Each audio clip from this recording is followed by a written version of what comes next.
ชีพที่ข้าพเจ้ามักแล้วเนี่ยอาชีพที่ว่าพึ่งตนเอง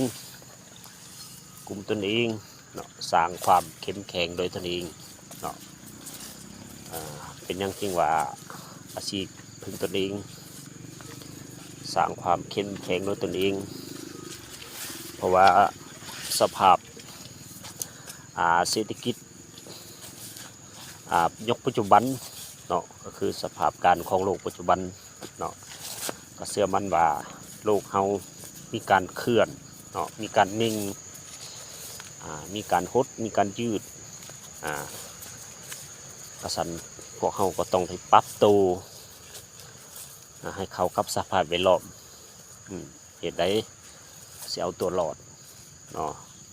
ข้าพเจ้าเชื่อว่าทุกสิ่งทุกอย่างในโลกนี้ล้วนแล้วแต่นับมือเสื่อมลงนับมือมันสิบกลงนับมือยิงซิงกันเนาะแต่ว่าสิ่งที่บ่สามารถยิงซิงสิ่งที่บ่สามารถเบิดจักเทื่อก็คือสิ่งที่ปู่ย่าตายายเฮาคนรุ่นก่อนได้ฝากฝังให้พวกเฮาสืบทอดเนาะต้นแม่นเขาเอิ้นว่ามูลเสือดานวัฒนธรรมเนาะความดุความมันความขยันนี่ก็เป็นสูตรตำราอันหนึ่งเนาะความขยันมันเพียรมาอัปเดตอันนั้นการมีพวกพันธุ์ทาสโน13เด้อพี่น้องสร้างนี่เป็นแนวพันธุ์ทาสโน13เนาะสนะแนวพันธุ์นี่นำเข้าเนาะซื้อผ่านออนไลน์เนาะแต่เบื้องต้นเฮ็ดก็จะฟดขายสร้างความเข้มแข็งโดยตนสิไปตามแนวเขาเจ้าเอาบ่เนาะแต่ถ้าจะอยู่ใสไปใสอยู่บ่อนใดก็มีความเจริญความงอกงามมีความประสบผลสำเร็จเนาะสั่นให้พระเจ้าคิดว่าการพึ่งตนเองนับแต่ปัจจัย4เนาะให้มีอยู่มีกินเนาะมีอาหารการกินพอประมาณเนาะใช้บทจำเป็นเนาะควรซื้อก็เอาต้องมาอัปเดตให้ที่2เนาะได้ผลิต3แต่ตามการสังเกตทาสโน13นี่มีข้อดีข้อเสียเนาะอยู่อาศัยจะมาว่าเกี่ยวกับข้อดีเนาะข้อดีนี่พักเศร้ามีเป็นเขากิจการอายุระดับปานกลางเนาะเครื่องมันที่ปานกับบริโภคคำ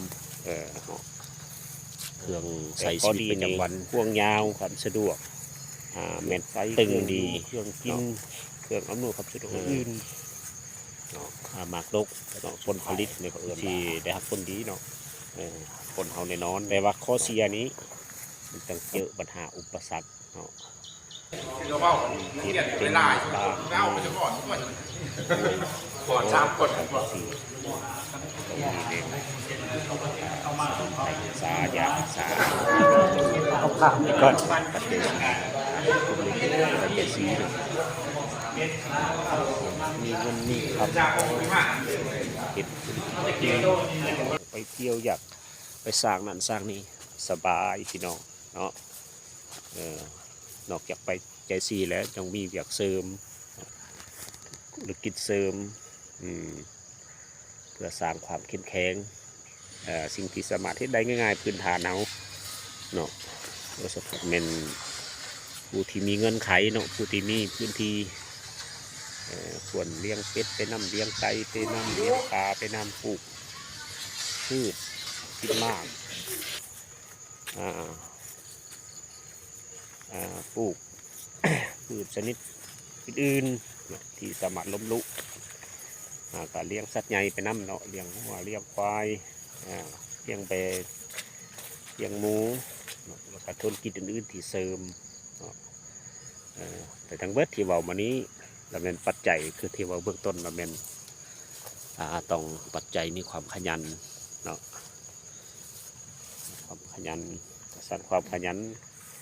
มันเพียรมีหัวคิดประดิษฐ์สร้างเราเป็น คุณสมบัติติดตัวของมนุษย์เฮาเนาะถ้าไผบ่ปะสิ่งนี้นั่นแม่นมีความเจริญทุกยุคทุกสมัยเนาะ